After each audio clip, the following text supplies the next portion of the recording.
Un saludo a todos desde la bella localidad de Navajas, desde el Jardín del Palancia. Nos encontramos en unos jardines preciosos también, jardines donde se encuentra actualmente el Hotel Boutique que tienen que visitar. Yo estoy acompañada de un poeta, pero un poeta con letras doradas en mayúsculas, que todo el mundo conocerá, a Javier Lostalé Alonso. Y también es poeta, porque este hombre sabe hacer de todo. Solamente que diga José Antonio, y es que no hace falta ni más presentación. Él es el encargado de que hoy esté en ese momento tan bien acompañada, porque todos los años ocurre algo maravilloso en el verano de Navajas. La poesía tiene lugar. Durante un fin de semana, Navajas se llena de poesías y de grandes poetas. En efecto, en esta ocasión vamos a celebrar el 15º encuentro de poesía de carácter amoroso y haciendo alusión a lo que me acabas de decir, yo hago muchas cosas, casi todas mal. Pero bueno, lo que me interesa es hacer cosas dentro de mi pueblo y para mi pueblo. Que Navajas es un lugar magnífico, no cabe ninguna duda, que se llena de poesía no solamente durante el verano, porque durante todo el año estamos leyendo poemas. Y a lo largo del año elegimos a un poeta con el que establecemos comunicación, empezamos a hablar con él y le explicamos si quiere venir a formar parte, a participar en el encuentro de poesía de ese año, cuando nos parece que es un poeta que tiene consistencia suficiente. Es el caso de Javier Lostalé. Javier Lostalé es un poeta hondo, es un poeta del amor y es un poeta al que hay que leer con mucha tranquilidad, con mucha calma, reflexionando mucho acerca de lo que dice, porque leerás algo de él, lo releerás y volverás a encontrar cosas nuevas en aquello que te había parecido que ya estaba todo dicho. Ese es Javier Lostalé. Javier Lostalé además es una rara avis. Es una rara avis porque, siendo crítico literario y poeta, se ha dedicado a difundir la lectura. Ese es un aspecto, yo no sé si bien conocido de él, pero en el que a mí me gusta insistir. Se ha dedicado a difundir la lectura y se ha dedicado a hablar bien del resto de poetas.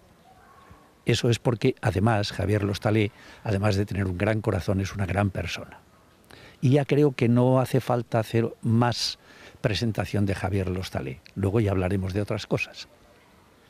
Me quedo con lo de hablar bien de los demás poetas. Yo siempre pienso que para brillar, no hay que apagar la luz de los demás, todo lo contrario. Mientras más ilumines a los demás, Javier, más iluminado estás tú.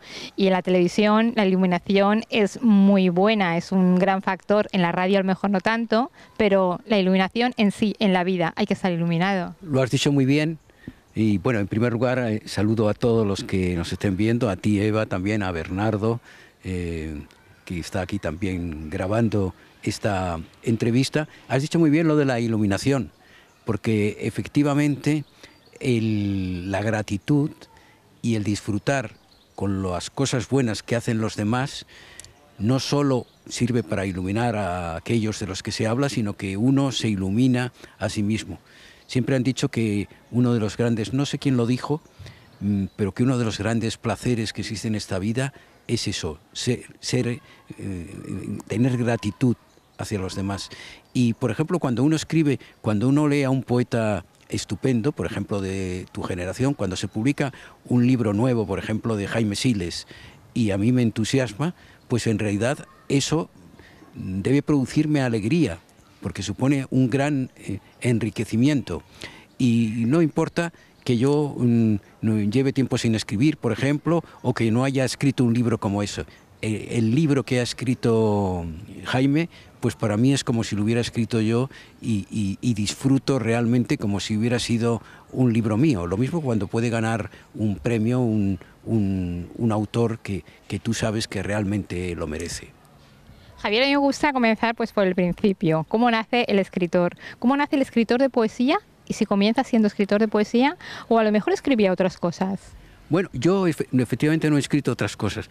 El nacimiento de la poesía es una cosa un poco extraña. Bueno, hubo algo que sí que tengo claro. Leyendo Sombra del Paraíso de Vicente Aleixandre, yo noté que lo que estaba leyendo estaba incardinándose en mi vida, que es lo que suele suceder también con la lectura. Cuando leemos un buen libro se va incardinando, o un poema se incardina en tu vida. Dice Francisco Brines, que nos dejó hace 2 años, que el buen lector de poesía es aquel que también es poeta, porque a medida que va leyendo los versos suyos, por ejemplo, va incardinando en su vida su propia poesía, la poesía de Brines, y va escribiendo su propio poema. Y se pregunta a Brines, ¿y qué poema escribe el lector?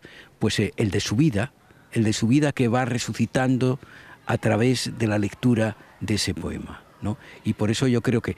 Y fue la lectura de Sombra del Paraíso la que me impulsó ya a escribir.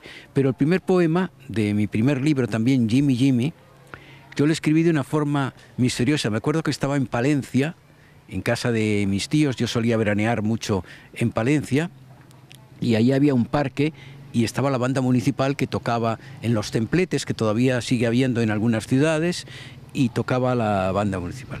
Y yo estaba escuchando, bajé una tarde y empecé a escuchar la música, y escuchando una zarzuela empezaron a nacer ya dentro de mí los versos del que sería el primer poema del libro Jimmy Jimmy, que luego no tiene nada que ver el primer poema, ni el libro por supuesto, con ese suceso de haber escuchado yo a la banda municipal, pero que de una forma, de algún modo misterioso, fue lo que me hizo comenzar a escribir.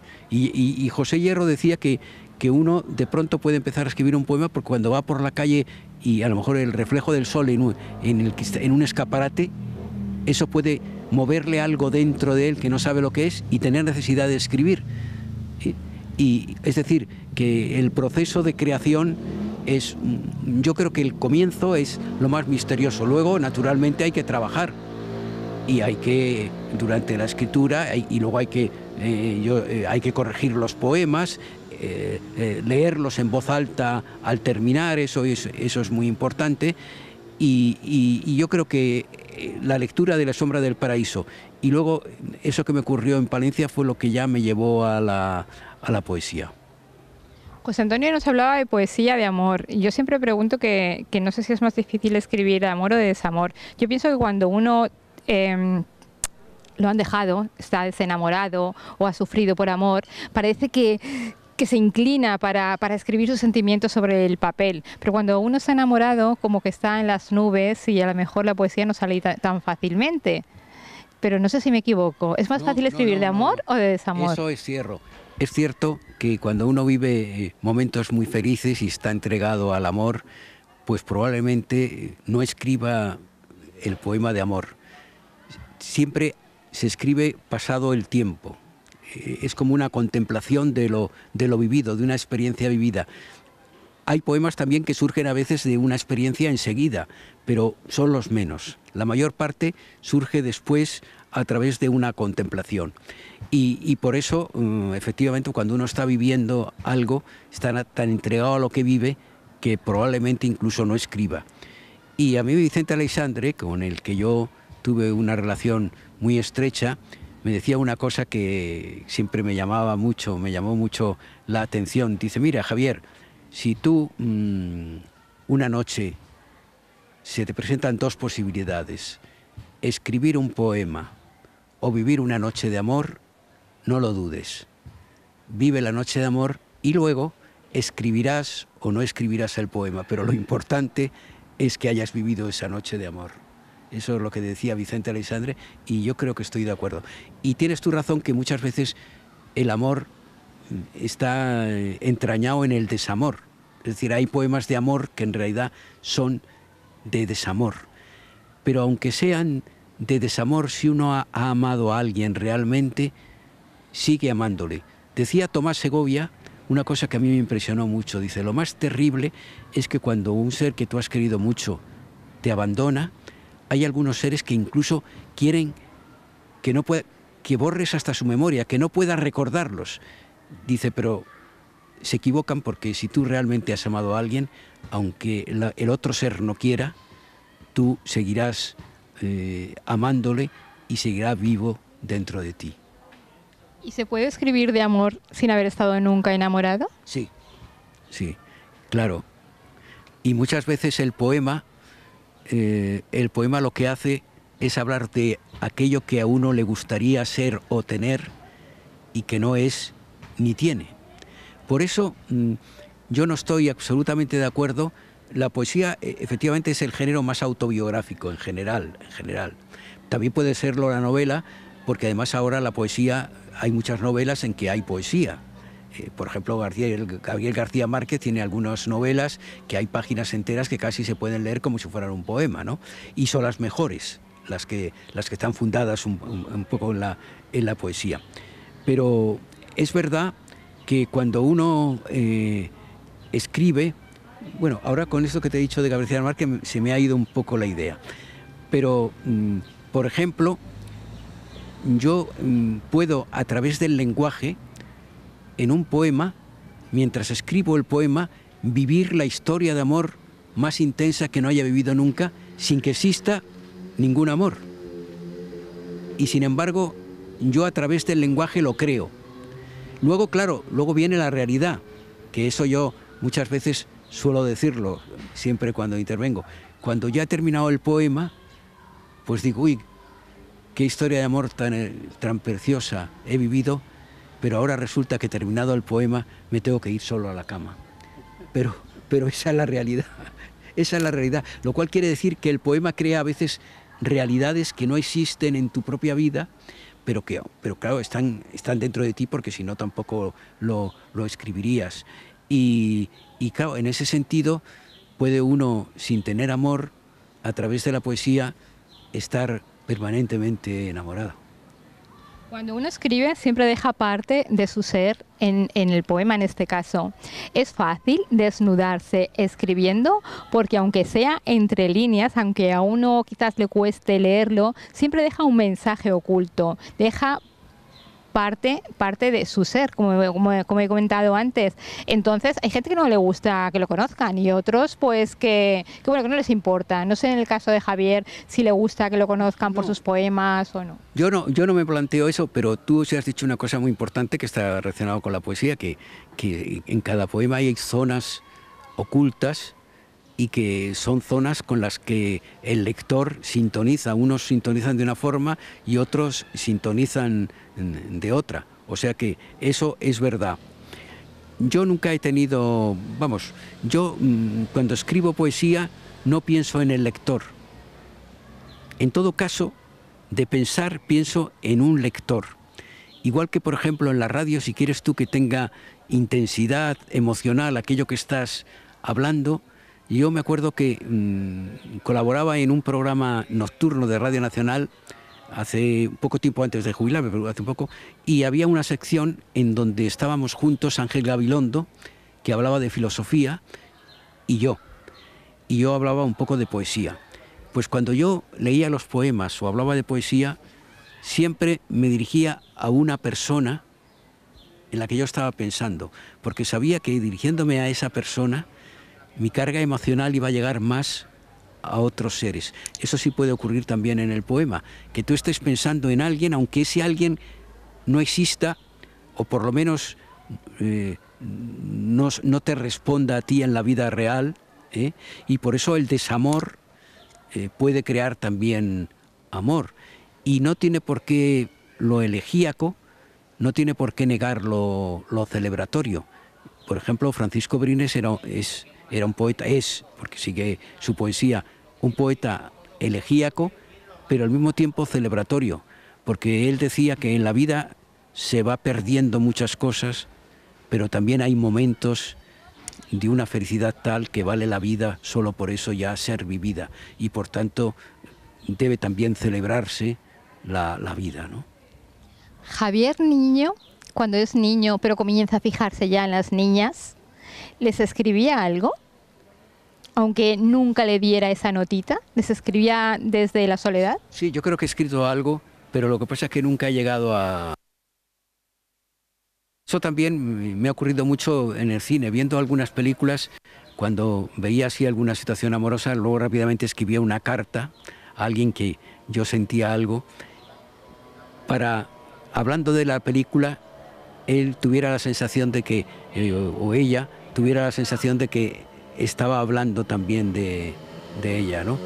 Eso ocurre, pero vamos, en general no he utilizado la poesía para enamorar, como ha habido otras personas. Bueno, y el propio Vicente Aleixandre lo decía. Él decía otra cosa también que era muy curioso. Decía, cuando tú des una lectura en público de algún libro tuyo, aparte de que leas los poemas y tal, siempre fíjate en alguien del público y lee para esa persona en la que te estás fijando. No leas para todos, sino solo para alguien. Y yo conozco, decía él, algunos que en alguna lectura poética pues han conseguido a lo mejor algún amor. Claro. Qué importante que es la lectura poética. Es muy importante escribir un buen poema, pero sobre todo el saber leerlo. Seguramente le habrá pasado que habrá ido a algún sitio y alguien ha leído un poema suyo y dices, off, no tiene nada que ver, porque le ha dado otra entonación, ha modulado de una forma distinta. Entonces es tan importante leer un poema. A mí sí es verdad que yo, y eso la radio, claro, me ha ayudado mucho. A mí siempre me ha gustado leer poesía en voz alta y creo que no lo he leído mal. Y me ha gustado mucho leer a otros, más que leer mis propios poemas, leer a otros poetas. Y es verdad que la lectura de un poema en voz alta es muy importante, pero luego hay que completar esa lectura, eso con la lectura de los libros. Luego tiene que quedarse el lector a solas, como decía Rosa Chacel, a solas con el libro, y entonces dialogar con él, pero dentro de esa soledad. Pero no cabe duda de que la oralidad también, el único inconveniente de la oralidad es que a veces, sobre todo si son poemas que tienen cierta complejidad o cierta profundidad, hay que estar muy concentrado y siempre cuando estás escuchando algo puede haber un ruido o cualquier cosa y distraerte más que cuando estás concentrado tú solo, leyendo, en contacto con el libro, pero en soledad, ¿no? Eso sí, pero vamos, la oralidad y sobre todo, no digamos eso, bueno, eso se ha dicho toda la vida, o sea, yo con esto no invento nada, de cómo la manera de que, por ejemplo, los niños se dirijan hacia la lectura es que los padres, desde muy pequeños, incluso antes de un año, aunque no se enteren de nada, pero que escuchen el sonido de alguien que les está leyendo algo, ¿no? O un cuento, una historia, o que inventen una historia y se la cuenten, en fin, todo eso yo creo que es muy importante. Antes te he preguntado por sus comienzos como escritor, pero yo sé que hay un poema que habla de sus comienzos y que me encantaría que me leyera. Bueno, es un poema que figura en la obra reunida mía que se publicó por Calambur en el año 2002 bajo el título de La Rosa Inclinada, porque yo escribí Jimmy Jimmy, luego figura en El Paseo Marítimo y luego estuve 14 años sin publicar nada debido a mi trabajo en la radio y ya en el 1995 volví a publicar en Adonais, que gracias a Pureza Canelo y a Jiménez Martos, pues a pesar de que yo no había ganado ni el Accesi ni el premio Adonais, pues me publicaron el libro y ya a partir de ahí ya fui escribiendo los otros libros, son dos: El Resplandor, La Estación Azul, que es un libro de poemas en prosa, y después la última parte, que está formada por 4 libros que yo creo que tienen unidad, que son Tormenta Transparente, El Pulso de las Nubes, Cielo, y el último que acaba de publicarse hace unos meses, que se llama Ascensión. Pero en la obra completa había un texto que se llama... Me pidieron una poética y yo, más que una poética, escribí una confesión que dice por qué escribo, y si quieres os la leo, te la leo a ti y a todos los televidentes. Dice así: escribo porque me salva, porque es lo único que me queda, porque fija un sonido, unas luces, el final de un acto de amor, el escenario de unas horas de deseo. Escribo porque están conmigo los que ya nunca estarán, porque bajo al mar desde la mesa donde apoyo la cuartilla y me quedo quieto en la memoria de un cuerpo y prolongo unas voces hasta perder la noción del tiempo, días y años juntos, apretados en un instante que me deja sin defensa. Escribo porque al abrir el seno de una palabra encuentro la iluminación última del beso, porque pronuncio a solas mi única verdad, esa que después desmiento con mi vida. Escribo porque hay un llanto íntimo que me purifica desde que comienzo a hacer signos en el papel, porque poseo las cosas desde su respiración humana y puedo habitar aquello de lo que fui desterrado. Escribo para ser joven y alimentar una esperanza radical, para tener lo que no tengo y escuchar lo que nunca me dijeron. Escribo porque nunca fue más bello el engaño. Este figura siempre, que por cierto es un texto que yo estoy muy contento con él, porque sé que en Madrid, en institutos y colegios, se lo suelen leer a los niños, los profesores. Este texto, así, digo, por eso a veces pienso, digo, seguramente que cuando me muera a lo mejor solo quedo por haber escrito este poema, vamos, solo quedo en la memoria de alguien por haber escrito este texto, ¿no? Pero es un texto por eso que me gusta siempre, porque es una confesión de por qué escribo. Pero para la gente que no lo sepa, el poeta estudió Derecho, se ha dedicado toda la vida a la radio. Entonces, esa línea invisible que une la radio, el derecho, la escritura, ¿cómo es? Bueno, estás acertando plenamente porque es otro tema que a mí me interesa mucho. Es verdad que hay una línea que une las tres cosas: el derecho, la radio y la poesía. El derecho, porque el lenguaje jurídico es el lenguaje más exacto. Por ejemplo, un abogado defensor, si quiere, por ejemplo, librar de la cárcel a su defendido, tiene que utilizar una precisión enorme en aquello que esté, es decir, definir los delitos con todas sus atenuantes, etcétera, etcétera, con una precisión enorme, que es una de las cosas que se exige en la poesía. El lenguaje poético es un lenguaje muy exacto y que debe intentarlo, por lo menos, nombrar o crear aquello que nombra. Bueno, eso lo decía Juan Ramón Jiménez, que el lenguaje poético crea lo que nombra.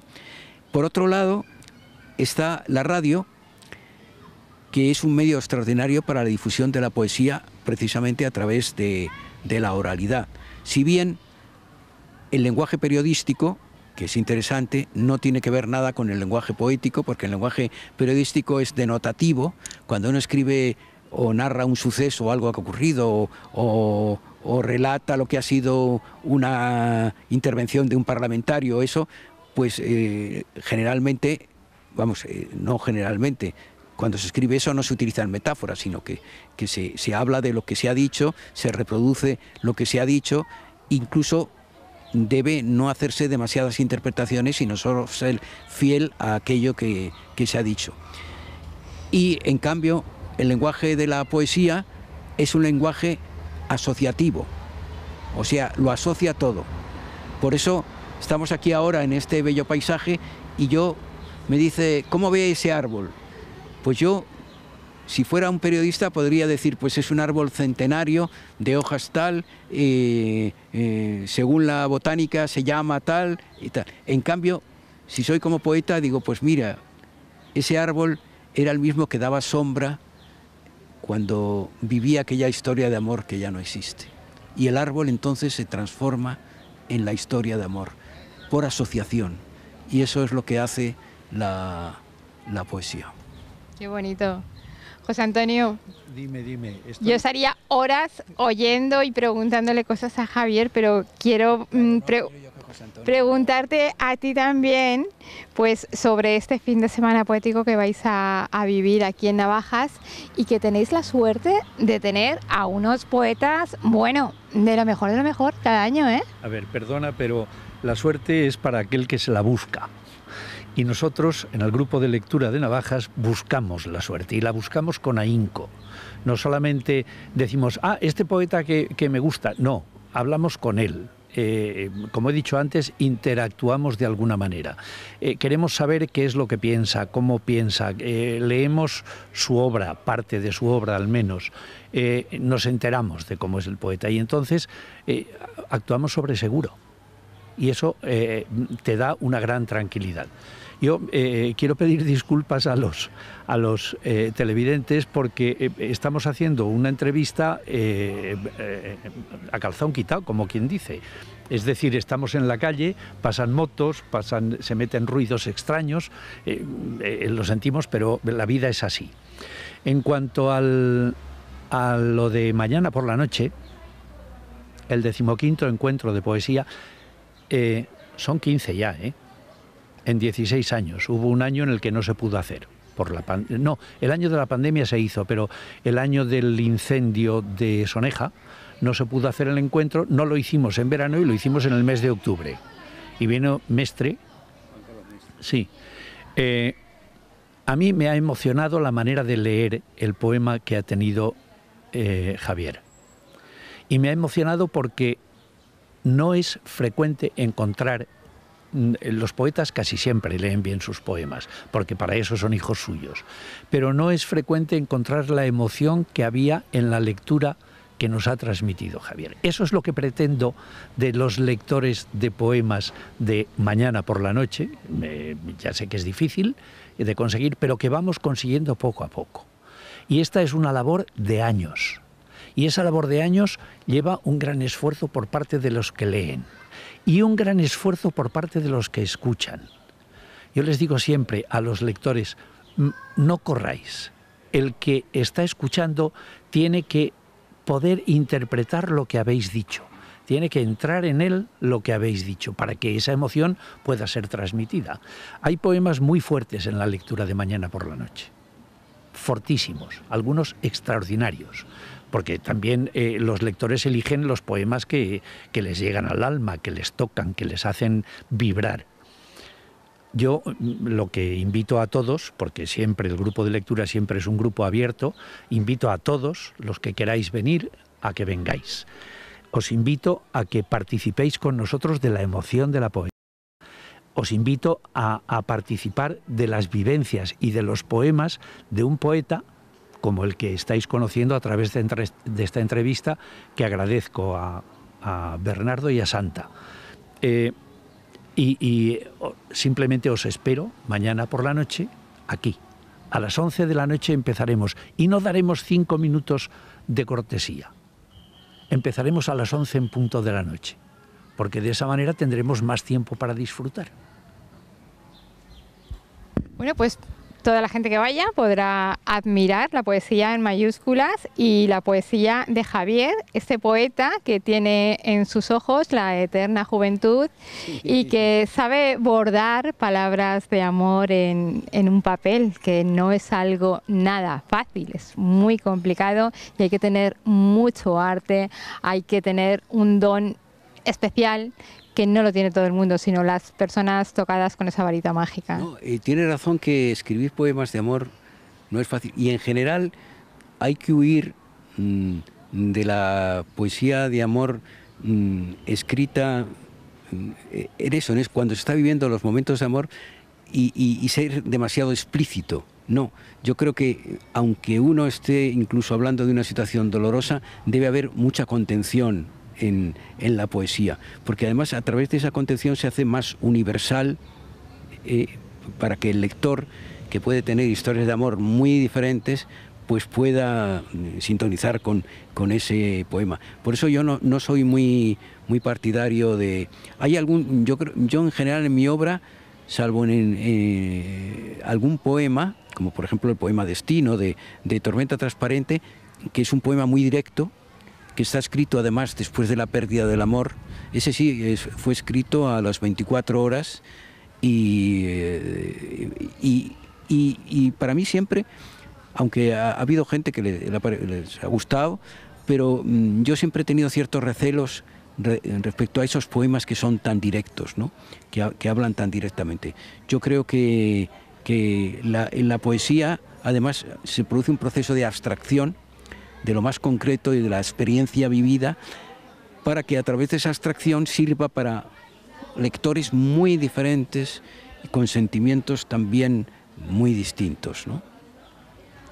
Pues como es de bien nacido ser agradecido, y a mí la palabra agradecer me gusta muchísimo, yo quiero agradeceros a los dos este ratito que me habéis concedido de vuestro tiempo, no solamente a mí para mi disfrute, sino para el disfrute de toda la gente que nos está viendo, que siga el mundo de la poesía, que siga durante muchos años, que siga eternamente, porque la poesía no va a morir nunca, ya que como gente como Javier y gente también como José Antonio no lo van a permitir. Bueno, yo quiero decir, Santa, que me ha gustado mucho las preguntas que me has hecho porque están muy referidas realmente a lo que es la poesía y al proceso de creación, y etcétera. Es decir, que yo me he encontrado muy a gusto y he podido enseguida desarrollar aquello que yo quería decir sobre la creación poética gracias a tus preguntas. Pues muchas gracias, poeta. Muchas gracias, José Antonio. A vosotros. Nos vemos. Que os ocupáis siempre de que estas cosas salgan y se vean, y no se vean solo en el ámbito reducido de una noche, sino que se publiquen y que se expandan. Nos vemos en el Jardín del Palancia con grandes poetas, sobre todo aquí el más grande de este fin de semana, Javier L'Hostaler Alonso. Muchas gracias. Dios, muchas gracias a ti, Santa, y a Roberto. Bernardo, no Roberto, Bernardo.